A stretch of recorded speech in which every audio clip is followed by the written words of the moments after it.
You're tuned in to RX Radio. All right, welcome back. Another episode of RX Radio. It's been a while since I've done an introduction. Now, he's a gentleman who should need no introduction, but is worthy of one nonetheless. So thought I'd make somewhat of a special consideration for our guest today, Ian McKay. Those of you who are unfamiliar with Ian McKay, all the specs in the show notes, definitely worth a follow. Probably one of the first, this is bad if any of our old guests are listening, but definitely a conversation I was excited for, and you could probably tell by the sporadic line of questioning that we went down, but a really interesting take at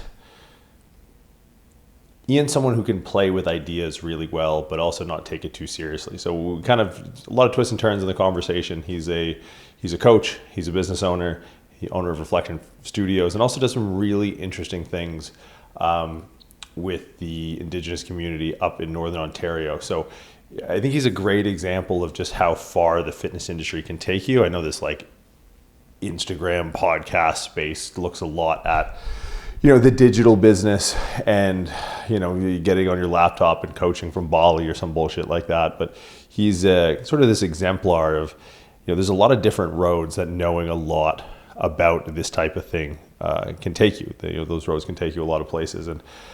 And I think knowing a lot and caring a lot's a pretty good intersection. So he finds his way to we'll try to pin him into some deep corner, and then he just has a way of making it super lighthearted. So really close friend of mine, colleague, awesome to be able to grab some of his time. If you guys don't follow him, absolutely follow him. Try and pressure him after today's episode, if you could, to get back Reflection Radio, his podcast, someone you definitely want to listen to. A super interesting and entertaining conversation. I've actually listened back to it a few times.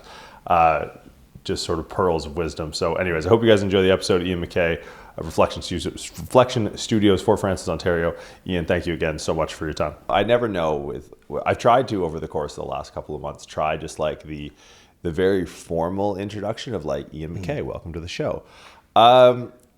But I can't stick to it. That's fair. So I think I have to intro you as the world's foremost Jim Carrey impersonator. Would that be fair? Is that in the LinkedIn profile? That's in the LinkedIn profile. That's top of my resume. It's actually what I get most hired for. You do bar mitzvahs, weddings, things of the sort. Mostly bar mitzvahs, but yes, of course, I'll do a wedding if you wish to invite me to one. It is actually uncanny. There's so many times that I posted things online and people are like, when I work out, people are like, you look like if Jim Carrey decided to work out. I'm like, this is insulting, and thank you. Well, that's probably a good jumping off point, because where do you? I think where you're from, like, environment is everything, right? We're talking a little bit off air, and your environment is unique. It's uniquely unique.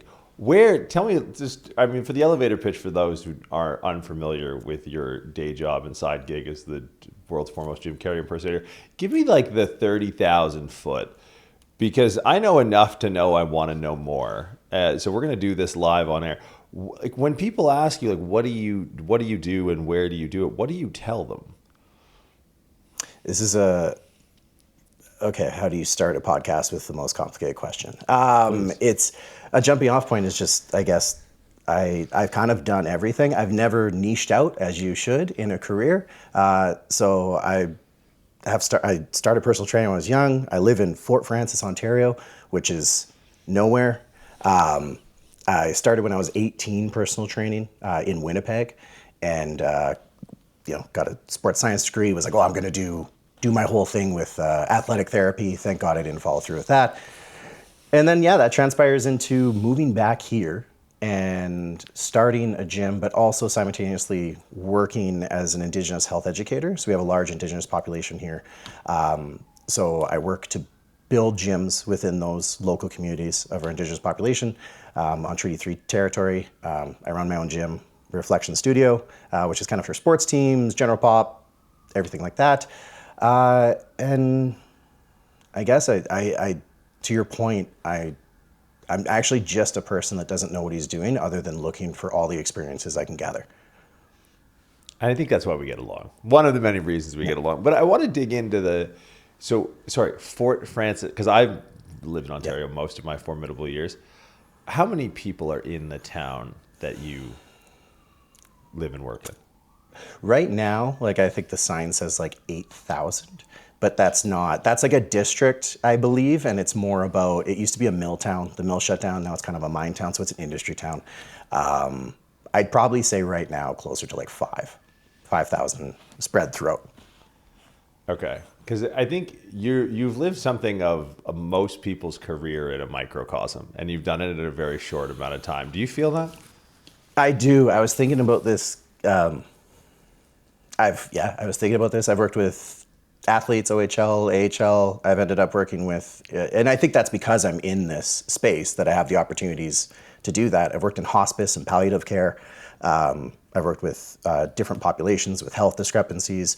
So because I live in this rural region, I have many hats. And I also just really love collaborating and working with people. And learning from them. Like when I say I want experiences, I just want to learn as much as I can and just take a shot at it. The transition from what I'm going to call a big city back to the hometown strikes me as an interesting one that could likely speak to a lot of people in our industry, because that's a big move, right? Like I was on a flight recently and I decided to watch The Hobbit. And I can't help but like draw some parallels of, the Joseph Campbell, the Hero of a Thousand Faces and all that. But it's like the coming home story from like, okay, you go out, you get your degree, you're working. And like Winnipeg's a no joke city. Like as far as Canada goes, it probably rounds out the list of top 10 biggest cities. They have an Eric. They have an Eric, right? And I mean, if you have a Bagheera, you're up there worldwide at the rankings. Absolutely. But like, I guess what I want to dig at is like the decision-making process, because you kind of have this preeminent value of like, I'm down for whatever. You kind of strike me, and I'm going to just keep throwing analogies of things that you remind me of. You kind of strike me as like a veterinarian. Like in a rural setting, if I had a kid and like Bob the veterinarian was down the street, I'm just gonna bring my kid to the vet, because the old Kramer thing in Seinfeld, like he's got to be able to treat like a dog, a horse, a snake, a lizard, right? Where that like your ability to make like seemingly hard decisions, because time is all we have, and you just go, okay, I'm going to move from Winnipeg, which is a city with a relatively thriving industry in our field, to then go, no, I'm going to go to 5,000 people. That had to have been difficult, no? I think it's a two-part answer. One, my grandfather was my absolute hero. So he was a paraplegic before I was ever born. So I got into, interest in musculoskeletal systems, things like that, because I was doing his, rehabilitative care when I'd get off the bus when I was like 6 to move his legs. I'm like, why am I moving this guy's legs? His legs are broken. So why are we doing this? So we had to understand blood flow. And when I was like 6 to 10.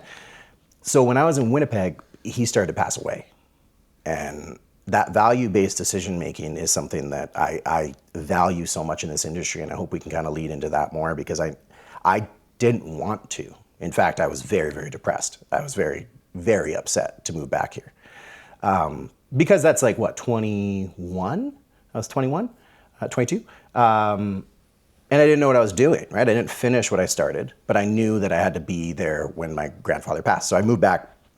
And then it's like, I fell in love with my best friend. The whole thing transpired, so life worked out in the end. So I know I came back for my grandpa.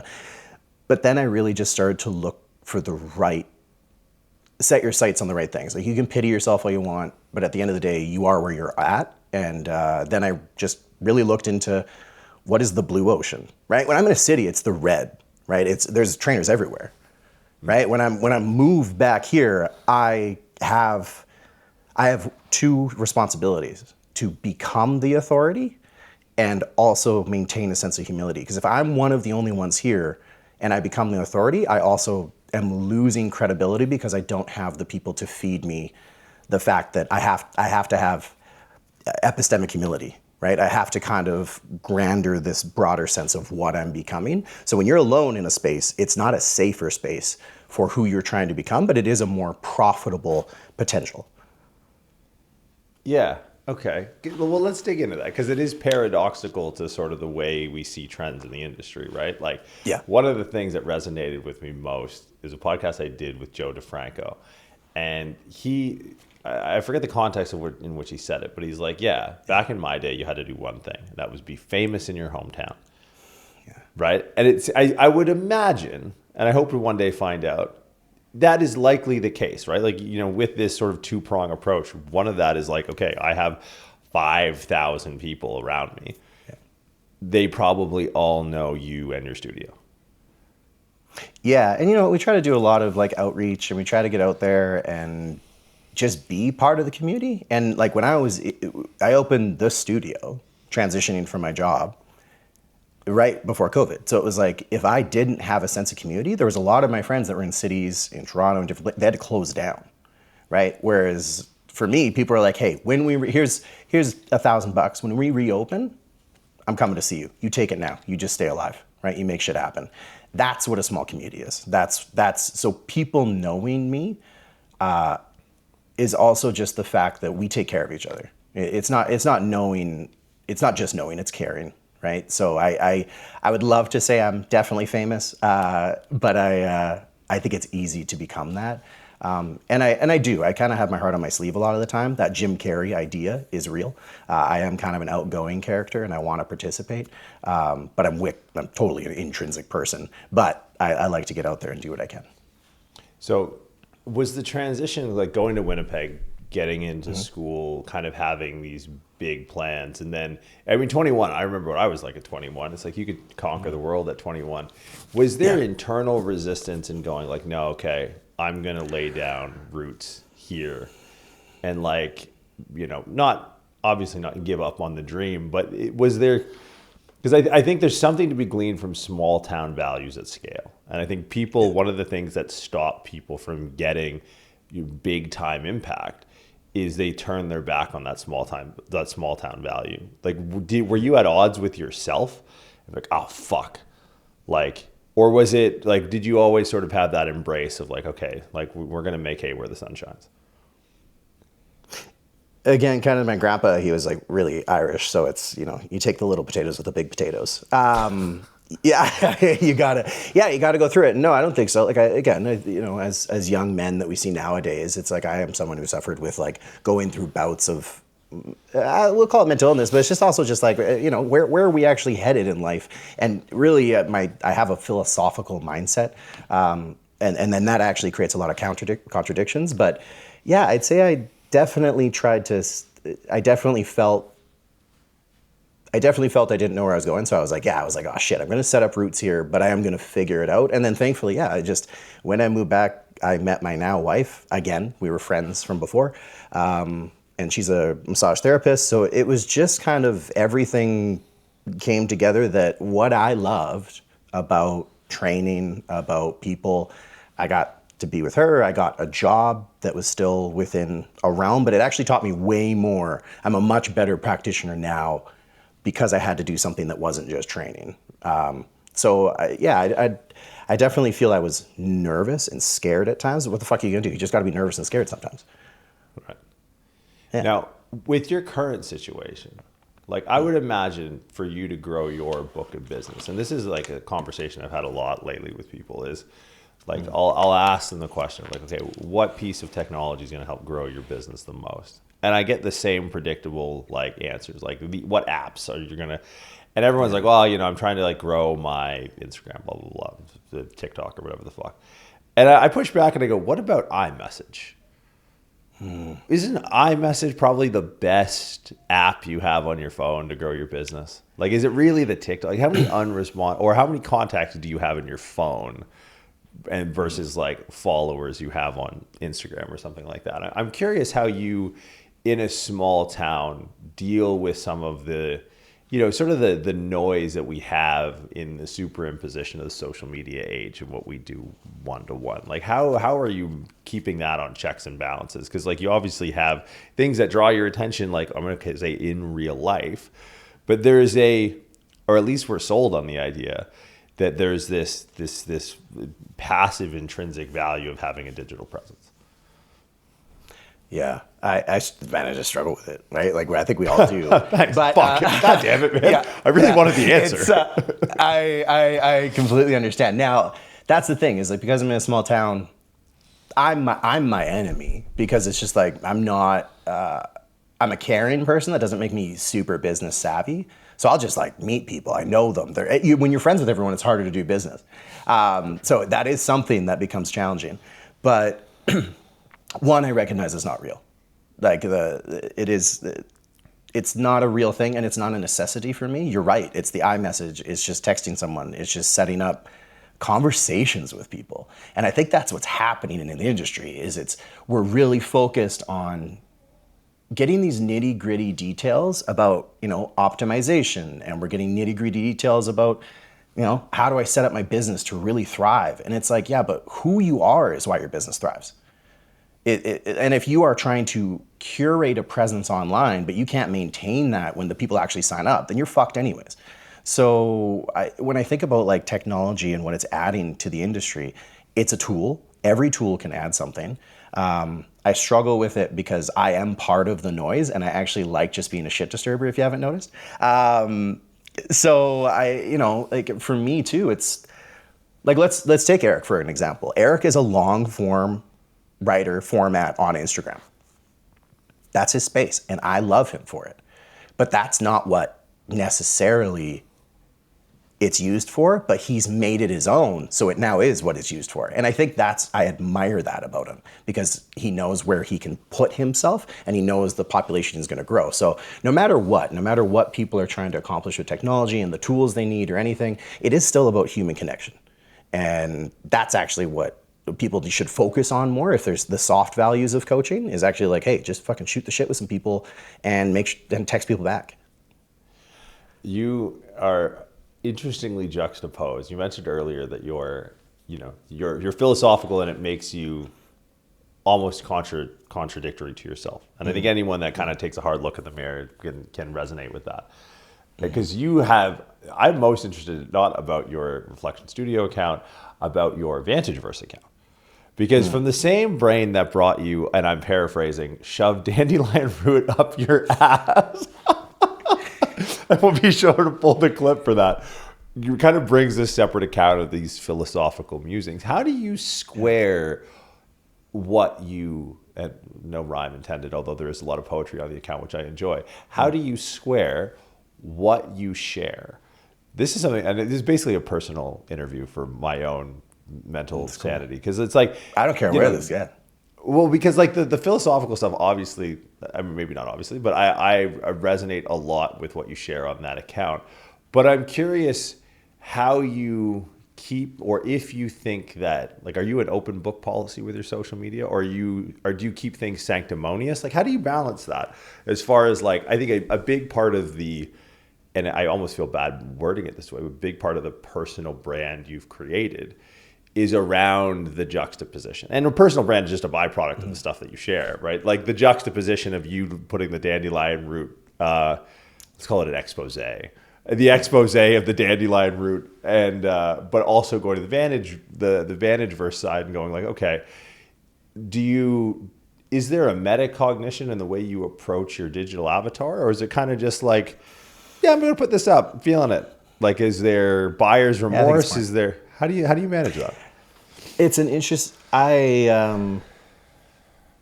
What's his name? Butler. I can't remember the actor's name now. He's like in Elvis and Dune. I can't think of the dude's name. I never saw those movies, but please hold. You ever seen Dune? Yeah. No. Yeah. Butler. Anyways, the moral of it, like the gist of it is that, embarrassment is an underexposed emotion, kind of. Let me linger on that. Embarrassment is an underexposed emotion. That's not even the direct quote. That's a paraphrase. It's in, like the subway takes. He did a subway take and talked about it. Yeah. Okay. All right. Jeremy, yeah. He was on there and he just said, like embarrassment is an underexplored emotion. I believe it is. Go make a fool of yourself. It's something that's go dance silly. So lots of times I'm doing things because I feel anxiety about it.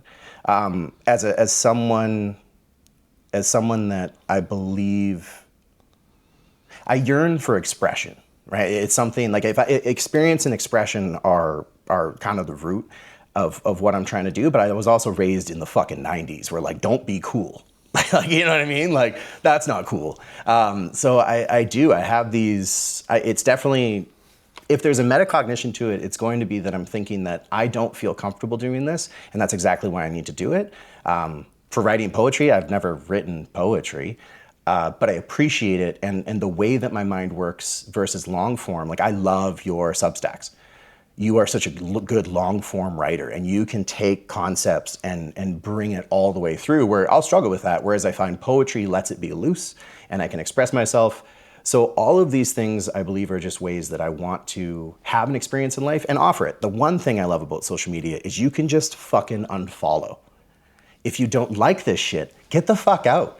Like, this isn't a Mean Girls conference. Like, no one cares. And I don't think about it that way either. Like, a lot of people are not going to like my style. The reason I have the separate accounts is, I just, it's mainly just the idea of I just wanted to start something, not put it on people, but I do link it sometimes because I think when people come to Reflection Studio, it's more of like a health coaching thing. It's more about a holistic sense. It's more about just being like, hey, we're humans. Let's, whether you're an athlete or not, you got to communicate. You have to have experiences and you have to express yourself accurately.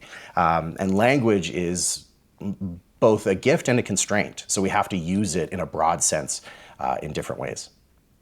What are the biggest difficulties you face in your career? Because there's a multifaceted, because we haven't even got into the Indigenous communities aspect, which you first dropped that on me, I'm like, when do you have the time, dude? But like, I'm curious at a high level, like you just leave a snapshot, even if it's just today, like whatever first thing pops into your head. If I were to ask the question, what is the most difficult part of your job, or what do you struggle with the most? Because the reason I'm asking is you seem to just float through things and it's annoying. So I would like to know where you struggle so that I'm like, okay, the God King bleeds. Immensely. I think, but that's the thing is I do, there's a lot of self-deprecation in here mixed with self-compassion. I'm not supposed to be something. I'm just an experience. So that floating that you're seeing is amalgamation of those two things, which is like, I'm fucking up, but like, I'll just figure it out. There's self-trust. So like I struggle in business probably, one, monetarily. I have always struggled just being like, hey, I want you to pay me money for this. Lots of times people come in and I'm like, let me just help you, man. Let's just figure it out. So, that might actually just be, I want people to like me. I don't know. Gone to therapy about it. It's just trying to figure out what the fuck, what am I trying to accomplish? That idea that I float through things also means I might not have a strong foundational subset. I have my values, but I'm always evaluating them, which makes it a little bit, I want to fit into a world where I can take it like a joke. You know how you just respond to a joke? You just laugh. There's an authenticity to it. That is how I approach most days. And I don't think it's created a lot of opportunities and a lot of pain. Because I'm responding and I want to be zen about it, where I'm just responding. But that also means that I might not have a lot of forethought. So if there's anything I'm doing, it's fumbling my way forward. As I discover where I struggle, then I can kind of lean into that and build out more strengths upon that struggle. But yeah, it's a good question that I don't think I'm answering because I haven't really thought about it. Well, because I'm curious, because like I like the name Reflection Studios, because it's like, of course, that's what you'd call it. But this idea that because I would look at laughing as like a reflex. And yeah, you're right. But I wouldn't say what you're after is reaction, right? Mm-hmm. But because reflexes are trained, and that's where I think and I'm curious that you're, I don't want to say self-deprecating, but you're aspiring to minimize the latency between, or maybe not aspiring to minimize the latency, but it seems as if you're questioning the utility of the thought process that leads to the action. That you want to just be very present, and you go, okay, yes, this happened, stimulus response. I'm a golden retriever of a man. There's no way, man. I don't see it. You think so? No. I know what, I think you're right. Like it's I believe just, when I say I respond with laughter to that, you're right, it's a reflex. but I love dark humor because I don't feel ashamed for laughing because absurdity is pure. Right? Like it's just something like I want that style of reaction when I'm interacting with people. I want presence. I really do. And like that's one reason I struggle with social media is it destroys my presence. It's one reason I struggle with technology in general. And I think that that's sometimes also why I struggle to aspire to greater forms of success is it pulls me into a place where I'm fulfilling something that deep within inside me is not as meaningful, but at the same time, I get a profound sense of meaning from impact. And if I can be more successful in the way I create impact, I can amalgamate all those things. I want to switch gears, and because I think this will probably cover a lot of the points that we're kind of dancing around.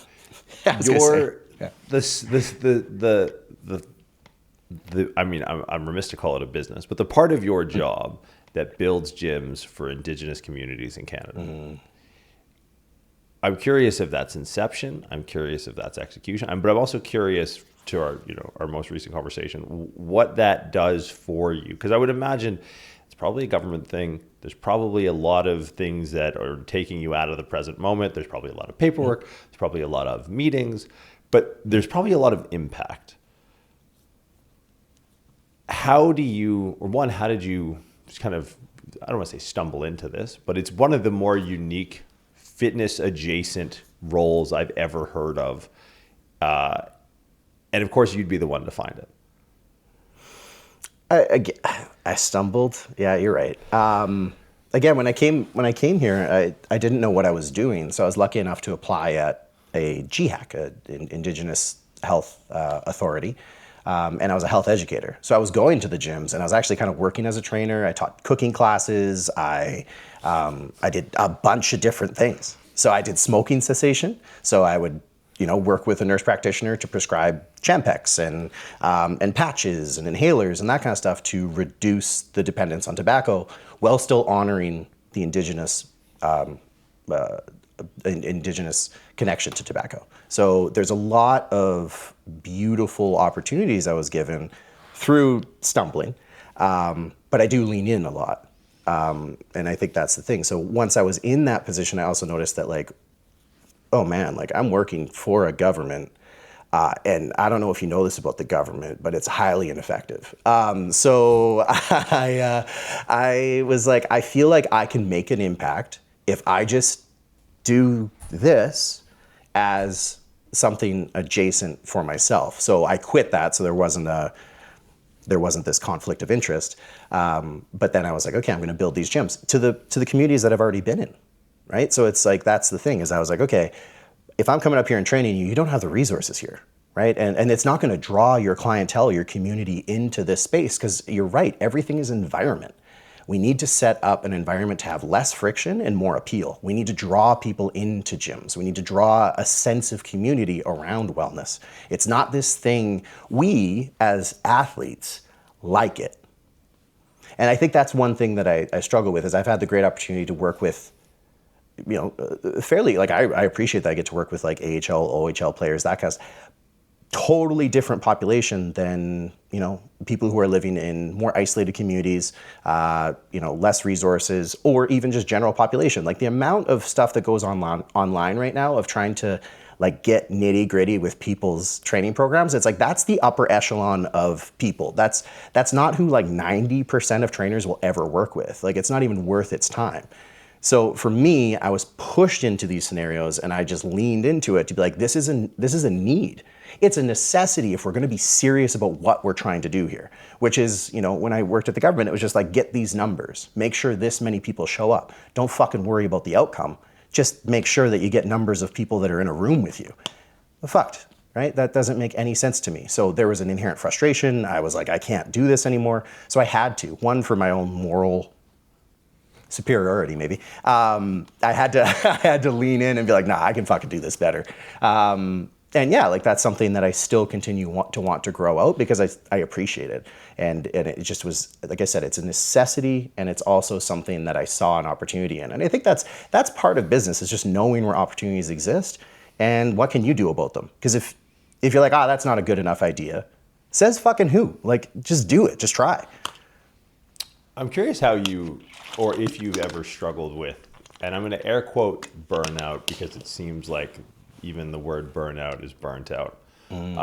But you have so many irons and so many fires, and I think the added pressure of being, I'm going to say it again, famous in your hometown, where you can't get lost in a sea of red, where you're sort of always exposed as like you're the guy that does this, and like, there seems like something of an unrelenting nature to that situation. We can look at the positive side and be like, well, you're in an environment where you've carved out a reputation and you're sort of known as the guy that does this. Yeah. But that's a projection of an identity of like, yeah, look, man, it's a job at a certain point, and it's an extension of who you are. But how do you struggle with that? Because I feel like someone may look at like, the dog walks, which I do. Really, I'm just in it for the dog content at the end of the day. That. Sorry. Me too. Cool. I appreciate you.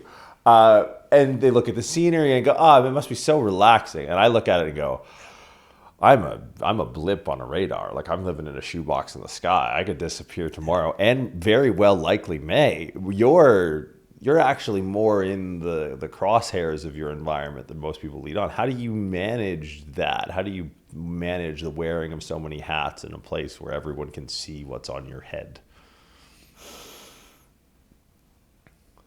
Yeah, you know what? That's a really good question, and you're right. I go through stages of burnout all the time, whatever you want to classify that as, right? And I think it's a systems failure. Like when you're like, hey, what technology or what added? It's just systems, right? And not saying yes to everything. Like no is a powerful tool. So getting better at that, but the only way to get better at it is to fail at that. And like the dog walks, all those things. That is my relief. Those are the things that bring me back to presence. Dogs are pure presence. Like, like that's something that I aspire to, and they do teach lessons, and it's something that I need. And when I'm around people, I think they know who I am. Like if you can't tell, I am who you're talking to. That many hat, like that many hat things. Like I'm my own godhead. Like I am self-aware enough to understand that I struggle, but that struggle is what's going to make me stronger. So I don't know. I think maybe I just don't think about it. And I know that I don't know how to answer this question well. You're doing great. Yeah, I'm trying to think. Like there's just a piece of me that knows that no matter what I do, Nina manages me. That's actually the key. We're getting down to brass tacks here. Yeah. Let's just make sure we know there's a hierarchy of my existence. She manages me and all of the things that we do. And she also keeps me in check to be like, you can't fucking do that, dude. Like, that's not a thing that you can manage right now. So I think there's a lot of that where you can just meet a team. You didn't even know that people gave you a setup for how light should hit you when you go on a podcast. And it's like people are underground making sure that I'm not a self-made man, like far fucking from it. I'm the ideas guy, baby. You know what I mean? Like it's just making shit happen. And then other people, because I think they see that I'm really passionate, like our thing at Reflection Studio is passion, perspective, performance.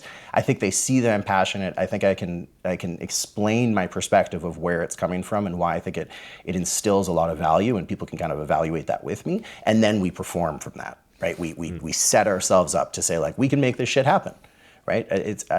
I'm very pragmatic, I guess is the easiest way to say this.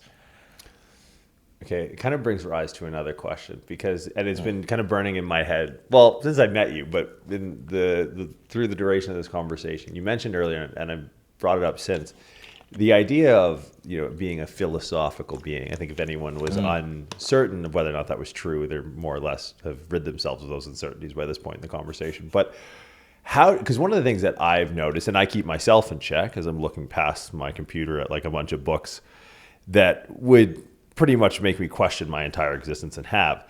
For someone who's very like experience oriented, but very in the present moment, but also has a ton of goals. And I think this speaks to like a broader audience. How do you manage the that metacognition, the philosophical undertones, the deep meaning, the awareness of presence, and also doing stuff. Because I find like it's that philosophy is a good tool, but a better master sometimes. Like, you find yourself like, you got plants, that rug looks very nice on the wall behind you. Like, I'm sure there's a record player in the room, if that's not what I'm staring at underneath. And it's like, okay, like, there's a time and place for that, but it's a siren song, man. Like, falling in love with your own creation in your own head is something that I see a lot of people, and myself, I slip into it. How do you keep that system of checks and balances, right? Like, you're in the woods, it's getting a little cold outside, it gets dark a little bit earlier, maybe you could put the fireplace on. Like, how do you, on one side, be so like, I don't want to say like, it's almost like your head is like a business where you're working in your business and on your business. It's like sometimes you're working on your head and sometimes you're working in your head. And it's like, am I getting anything done? You know what I mean? Like, you're obviously aware of that. Yeah. But how do you manage that? Because I see you being so, your wisdom, and sorry, I'm just rambling on this question, but I want to get as much out as I can. Like, I feel like you talk to the person who's both like an overthinker and being like, hey man, come with me. We got some shit to do. But you also maybe talk to someone who is kind of that golden retriever. It's like, okay, all right, we got to bring you back to touch grass here for a second. How do you keep that in check? I think philosophy is very esoteric. Like, it's something like it has to be something we offer people. Right? It's not, so for myself, I just suffer. Probably the correct answer is I just suffer. I just long suffer. But I think in your question it's just, when we're trying to use philosophy as a tool, it is something that you just accept there isn't answers. I'm just happy without an answer. And I'm also extremely just interested and curious in the different lenses of life. I just want to look at different philosophers and different applications and different faiths and different religions, because I'm not striving for an answer. Because everything is circumstantial, because everything has nuance. That's exhausting, but it allows me to understand that one foot in front of the other doesn't seem accurate, but it is movement. And I also have subjective and objective evaluations. If someone sees me as a client and I just go on this fucking philosophical tangent about existentialism and absurdism and whatever else I want to talk about that day, not fucking helpful, right? But we can have, so when someone comes in and I'm like, I might start with someone, the golden retriever person, being like, well, we're not going to talk about, they might not be the objective type. So I'm going to give them a subjective evaluation. Now I'm talking to the person, I'm granting trust, and then they feel seen and they feel heard. And then I'm talking to an athlete who needs objective evaluations, and they feel that they're seen and they're heard because that actually fucking matters to them. So I think if we can just allow philosophy to create better questions, my mind is not amok. I think, when we're sitting here and we're having this conversation, I think they are questions that you can see it spinning. You can see that the answers are not something I have. They're something that are being transposed right now. And I think that's it. It's like it's an orchestra. And, if the orchestra goes off, me yelling at the flute doesn't make the orchestra go better. We have to bring everything coordinated together. And that takes some time. That takes just practice. So it's just a loud fucking Hans Zimmer up in my fucking head all the time. And when did that come online? Because I'm curious, like, are you a musing 12-year-old that's sitting there, like, planning your first workout? Like, I think we're just going to push this rock uphill. It's like, okay, you've read too much Camus. All right, Sisyphus, we're going to, like, actually not do that. Like, because I'm curious, I'm seeing a lot of people now in, our age or in their mid to late 30s or older, like, kind of coming to philosophy as the science of asking better questions. But, like, I am curious if you're, I think of you as someone that was like a Renaissance man. Like, what was your enlightenment? When did you start asking these questions? Because I think there is a lot of, through the esoteric high level of the conversation and watching you show your work as you transpose the answers, as it were. Like, I think there's a lot of to be gleaned from that, from people who probably just like, because look, I think studying philosophy is a bit of a luxury, right? Yes. Like Killian always told me, he's like, man, when Stoicism was on the rise, and it probably still is somewhat in vogue, but Killian once said, like, man, you can't be there's no Stoics in Russia or Siberia, right? Because you got to survive, right? Like, it is a luxury for us to sit here and have these conversations and do that. But I'm curious, like, one, your experience in coming online with asking these questions, is metacognition, like this awareness that you have in the presence of the people that you're with and you're trying to help, in hopes to find that, like, an olive branch for someone who's just like, the lights haven't come on yet. Yeah. You know, what was your sort of like, oh, okay, I get it now. And again, I think that's one, Killian, absolute genius. Like, shout out, because it's someone you can talk to, and like, those answers are there. He knows, and I appreciate it, and I appreciate it so much. When did it happen? I can give you a long answer. I can give you kind of just a summary. My goal is just, the idea is that the acorn is not better than the oak tree, right? It's just different stages. So that is my goal, is just to understand that people are coming at different stages. I was a really just strange kid. I'm still a strange person, but I was once a child. And yeah, like I tried to take my life when I was 6. So I had the idea, 6. So I was in Winnipeg, and I was in the health science center there. And they were like, you have depression. And this is the time of just, hey, you know, everything's a chemical imbalance. So I suppose, not to go like too deep into who I am and why I'm the way I am, but yeah, we're all environmental beings. I don't know. Later in life, they were like, as everyone needs right now, some kind of definition of themselves clinically, you're autistic ADHD. So when I was a kid, I was like, this is way too much. I was overstimulated. So I had to start thinking, so when you're 6 and you start thinking about non-existence, I feel like that's going to set you up on a fucking Sisyphean task. Yeah. I was like, what glue stick tastes better? That was kind of my deep philosophicals at 6. Where, like, I think Elmer's tastes a little bit better than the other glue stick. I would honestly say, yeah. So it started there. And then, I had Robin Williams, Jim Carrey, Anthony Bourdain. There were people I were drawn to. And those are the people that I think inspired a conversation, a type of thought, a way of looking at the world. And comedians. If I were to want to be anything in life, it would be the jester. I could speak to the king, and I also can speak to the common man. And I can make them laugh, and I can make them think. That is if I were to be something, that is what I would want to be. So I think as a kid, that's kind of what I wanted to adopt too. I imagine it started when I was really young, and I'm still fumbling through it, and I'm still just trying to figure it out. I'm just having a conversation with you, figuring it out as we go. How do you advise people around this mode of thought, or do you? Because I'm always curious. Like, you know, I gift books a lot. Like, if I buy someone a gift, it's usually either a book or a pen. Like, those are honestly, if you're on my Christmas list, spoiler alert, you're getting a book or you're getting a pen. But how, like, you know, because oh my God, you just sent me the DSM-5. What I really, there you go, figure yourself out. What I really don't like in our industry, like specifically to the fitness industry, is this idea of a forever student. And it's something that I actually try and drill out of people. Because when the house is on fire, I don't need a student firefighter. I need the best, 5-alarm NYPD, Ghostbusters, Ladder 9. That's who I need.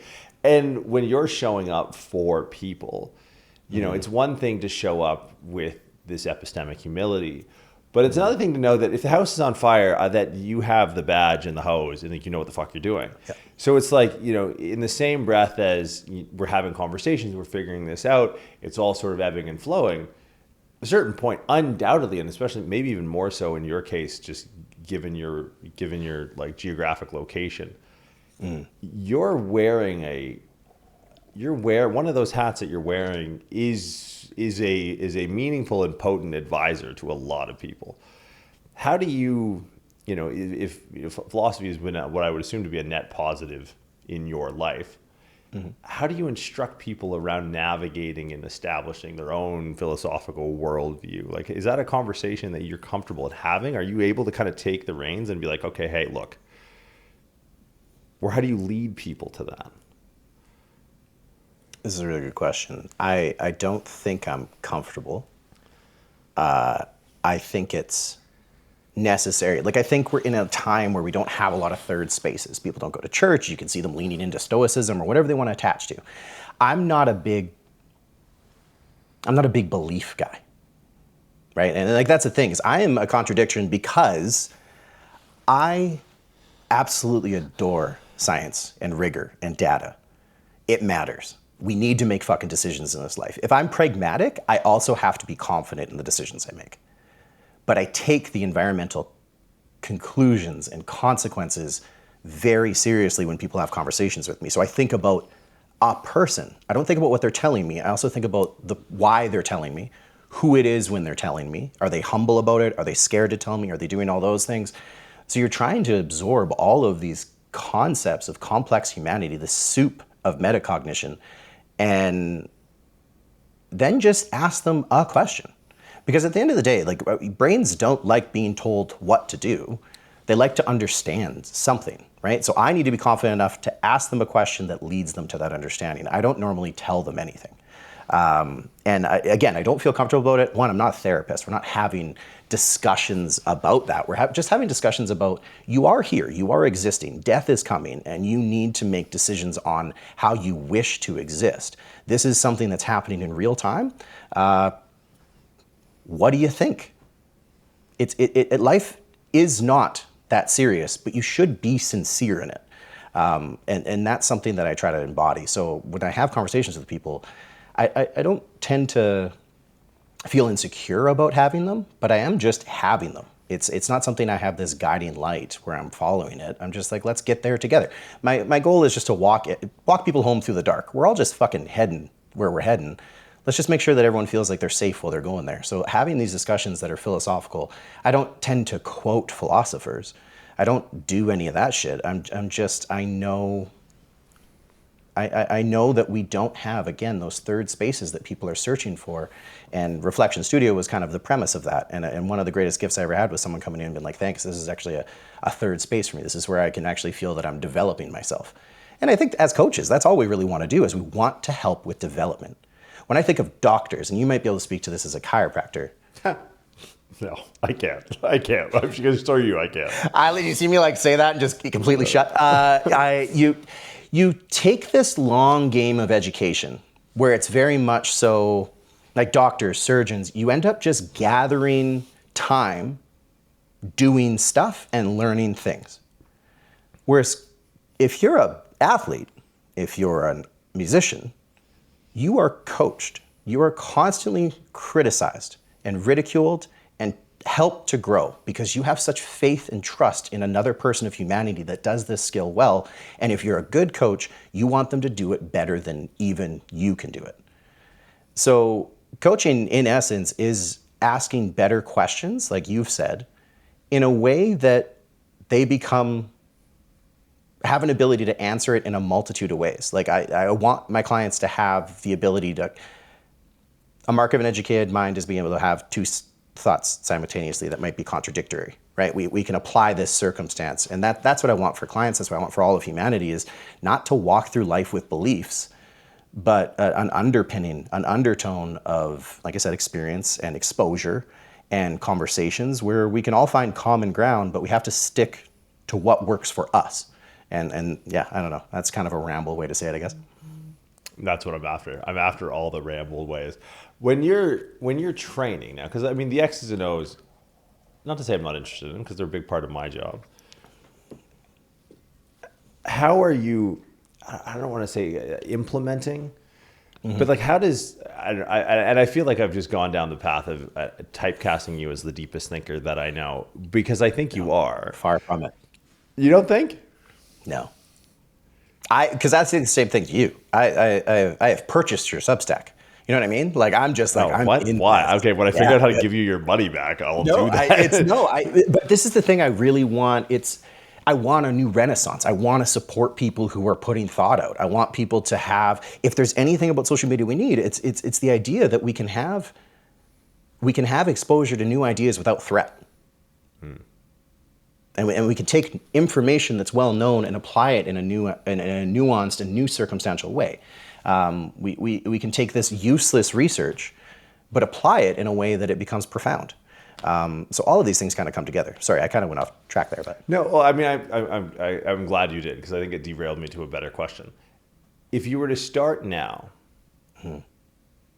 and like, I hate the question of if you were to give advice to someone starting now. I think that's, because I think you're in a position you're in to be someone who I think is worth listening to, because you said it a few times, like you've sort of failed forward into the place you're at, right? So if advice would come by way of you avoiding some of these failures and pitfalls, you wouldn't be in the position, ergo we wouldn't be having this conversation, therefore the advice would be kind of a moot point.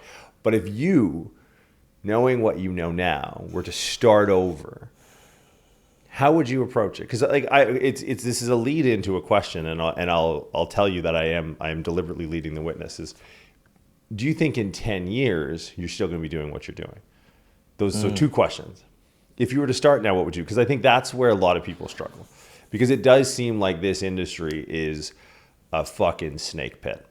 Right, and it's right on schedule with the rest of the world. Look like it's going to hell in a handbasket, and it could just be our perception to it. We have maybe 15 years of cognizance, awareness of like, man, the world's a pretty fucked up place. Like, yeah, it's probably been like that forever. Now we've just had 15 years of noticing it.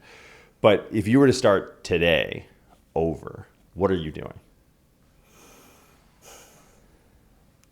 pre-skip level 1. Jesus. J Marsh, cut the commercial.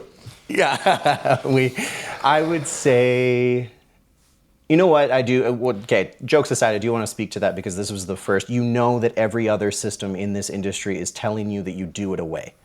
You are the metacognition course, and I needed that, and it is, and this again, this is not. I'm not popping rainbows up your ass. This is just. There's different styles of training that are available, and yeah, you're kind of the metacognition course. Let's take a zoom out and zoom in if we need to, and yeah. So if I were to start this again in an honest capacity, one, I don't think education from that standpoint of like going to school for this. I'm not sure that that's as necessary, because it teaches you that you're someone that you've never become. Hold on a second. Pause. It teaches you. Can you unpack that? It teaches you that you're someone that you've never become. Like, you end up like, okay, walk across that stage, grab that piece of paper, but you haven't fucking worked with anyone. You've never had life experience. Okay. You don't know how people struggle. You don't know how you're not thinking about humans. And you actually speak to this a lot, which is why I appreciate you, is be cool. Just be a fucking buddy to someone. Just talk to them. And you know what? If you got it like in between the rep counts and watching, RPE and whatever the fuck you want to measure, just fucking notice that they're people that have lives, not just the data you're trying to pull from them. And I think that's it, is like, I would never do that form of education again, because it's not to say it's not important. It's just that it really does, when you're that young, you are trying to be something, and you need to prove your worth, and I've invested all this money and I've got to be this person.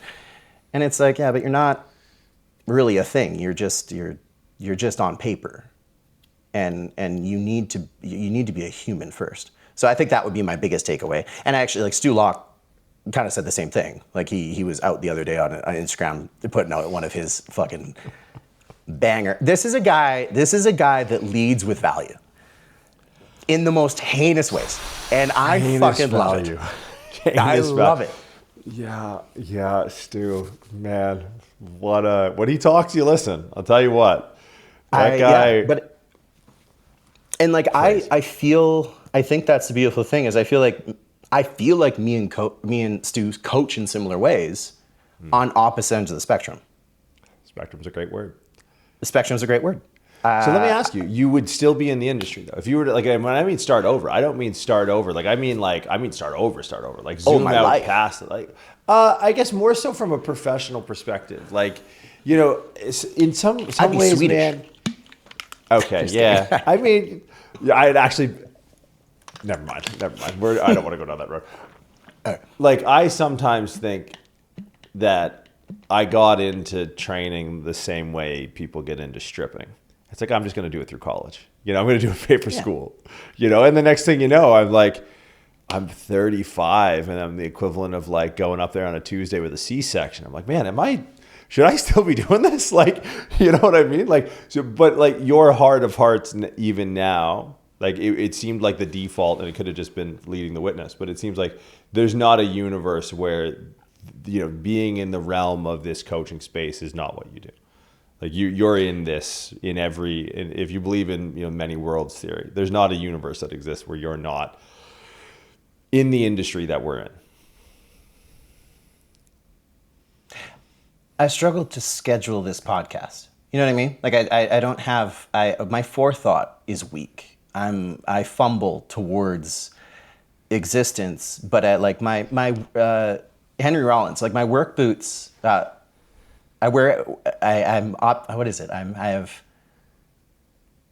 work boots are heavy and I have optimism. I don't even know the fucking quote, but basically like I walk through life with work boots. I'm willing to work really hard, but I'm also optimistic. I think that's all I got, man.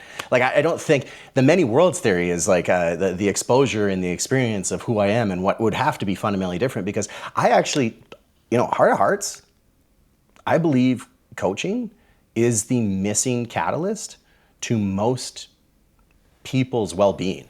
I really fundamentally believe that. For that same reason I said, like I'm a big fan of the book Range, where it's like I want to be the cautious intermediate, right? I don't want to be an expert in anything, because now I've really narrowed my view. I don't want to be an overconfident, like Dunning-Kruger. I don't want to be overly confident. I want to have a lot of experiences so I can be with a lot of people while they're going through experiences. And I think coaching is kind of that, where we can help people create more opportunities for themselves. Like right now I'm doing my national board certification for health coaching. And it's nothing special, but it is meant to be like, I want not the accreditation. We have very little accreditations, colleges, anything in training, right? And I don't think that it's necessary, but if we really want to make a difference, I need to be able to communicate effectively with doctors, RMTs, chiros, and I think Prescript touches on that really well. But like our industry isn't respected in that way, right? It's not something that is readily applied on. Yet where I live in this rural area, I have to do that. This is something that I have to do because people are coming to me that are under-resourced. And so when I think about coaching, it's not this. It's meant to be a health liaison. It's meant to be someone that really takes an understanding of people, refers them out, does the right things, thinks about strategies of care, thinks about the whole person. So yeah, when I think about who I am as a person, I think I'm a coach. I think I'm someone who, or whatever you want to call it. I remember when Killian had the podcast and he's like, we got to take coaches' names out of everyone's name on the thing. And I was like, oh, you're right, Killian. And I fucking just X-nayed it. So I'm influenced too by the social media. But yeah, no, I imagine that I would still be in this space to summarize that long-winded sentence. Now in 10 years, the same. I'm probably gonna be a slave to AI somehow. I don't, I'll be plugged into the matrix. No, I'm not right now. And because of that, because of AI and all the things we have, the only skill you can develop right now is resiliency and adaptability. I don't know. And I think that's the thing, is I've never wanted to develop any more skills. And that's what philosophy teaches you, is a lot about adaptability and metacognition and thinking about things and many different viewpoints, so that you can find a path forward. Be like, oh, this story reminds me of this. Oh, I'm going through a similar scenario, or I want to look at it this way. There's rules of engagements, and there's also facts of function. So I have rules of engagement from philosophy, and then I have facts of function from science. And in 10 years from now, because I have those two things, I'm just going to adapt, and I don't fucking know what I'm going to do, but I know that I want to be in connection with people. And I know that what I do matters. Do you feel like that's something, the latter point there, do you feel like that's something that's lost in our industry specifically? That what we do matters? Yeah. I mean, I always struggle with, and one of the many things I'd hope to get out of this conversation is, I always struggle with removing my thoughts about our industry through the microscope of being like, well, it's the only world I know. Like, are there two people at a real estate doing a real estate podcast right now, having like deep and meaningfuls with like, I don't know, like Camus said this, but Kierkegaard said this, and it's a bungalow with a detached garage. It's like, is it our proximity to the industry, or is it just the window that we look through experience from? That's a good question. I think you work with so many people in so many different populations, but what I can appreciate about you, and it's going to answer the question, is just like I feel like you find the common thread of humanity. And when I think about an athlete at a high level, and when I think about a father who's just wants to be around for kids, we're talking about human vulnerability. We're having discussions of what people are trying to derive from their life force in the short period of time they're here. Now, is that an overly serious way to look at personal training? Yeah, but I think no matter what, when I say that what we do is important, I do mean that from a standpoint of like not serious but sincere, and I always mean that. Like people think like, oh, take what you do very seriously. No, because then it's fabricated, right? It's not. It's something you're doing because you want to be seen, right? You want to be perceived as something. But if you're just sincere, you're just going about it. You're just doing the thing because that's what feels right. That's what you want other people to feel right in your presence. You want them to know that there's trust involved, that that someone's really thinking that like, hey, what you do matters too. I know what I do matters because you're here with me. That's how I know what I do matters, is that you're here with me. So I don't think that training has to be this serious, but I think when you have close interactions with people, I think that it should be sincere, and that you should, we as an industry should grow into a standpoint where we have boundaries, obviously. Like, again, not therapy, not doing the whole fucking whatever, but having an understanding that we all kind of have, to your point, different levels of metacognition, and you have to work within the parameters that people approach you with in the conversations they have, and take them as a full essence being. And that, I think if the industry did that, we would be more helpful. We would be able to facilitate change behavior. Because at the end of the day, I know I want to change. I know that I sit at a table with my own demons. And it's through conversations with you, and it's through conversations with different people that I learned to embrace, and I learned to accept. Like I wrote a poem the other day that was just about, I've come to like me because I accept myself to not be a constant. I'm not me. I'm an ever-evolving thing. Like I don't have to dislike this thing that fucking loses consciousness for 12 hours and wakes up anew. I can just wake up anew and just be like, well, fuck, that was yesterday. Yeah, it was that was kind of the essence of the 10 years thing. Is you seem like someone who doesn't identify in the profession. You're a guy who does stuff, right? Like there's that scene in The Joker where it goes, plan? I don't have a plan. Like what do you mean? Yeah, you're just an agent of chaos. Okay, last two questions is with the clientele, the population you work with, and this could be even just like kind of passersby on the internet that kind of dawn your digital doorstep.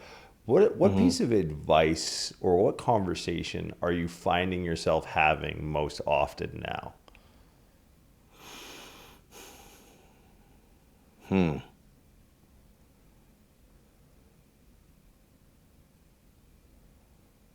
I think the conversations I'm having with most people probably do stem from a standpoint of uncertainty. And so I think it's the conversation we're having here is like, why do I behave the way I behave? Why do I think the way I think? And I think maybe it gives an illusion of certainty, but it's actually just an embracing of chaos. I have no idea. But the conversation I tend to have with people is just, they don't know what they want to accomplish, but they feel like if they become a better physical manifestation of themselves, if they feel like they have better commitments to the greater understanding of themselves, that they can accomplish more. And I think that's, a fucking no-brainer. But it doesn't make it easy, right? Simple isn't easy. So I think that's probabprobably what I'm having, is just whether, like, from a client perspective and then from a coaching perspective, absolutely no fucking clue what we're doing. Like that's the conversation across the board. But there, so like I don't think I'm speaking anything different for anyone else. Maybe I said the quiet part out loud. I don't know, but I feel like right now humanity is at a crux. And again, it's not serious. It's like everyone is like this. We're bombarded with an inability to maintain awareness, and then we're confused why we aren't aware of our own goals and specifics of our own nature. It's like, yeah, no shit. Like we have no attention economy. That's it. Like we're all fucking attention poor, and then we wonder why we're also bank account poor or whatever it is, right? Like it's like fuck. We're bad economists throughout on every spectrum. Now, last question: a piece of advice that you've been given that you call upon most often. Because like whether or not people are following it, I know I missed some. You've probably made reference to, I mean, you did a Life Force in there. That's a Schopenhauer. You made some Camus references in there, subtly back of hand that I caught. What are you leaning on? Or maybe it's, you mentioned your grandfather earlier in the podcast. Like what are you reaching for in the mental library that kind of gets you going? What's the advice that you reach for most often?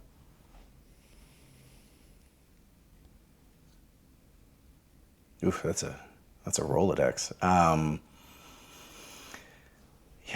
It's so challenging. I think again, like you gather all these perspectives and then you apply them appropriately. I'd say for me, it's just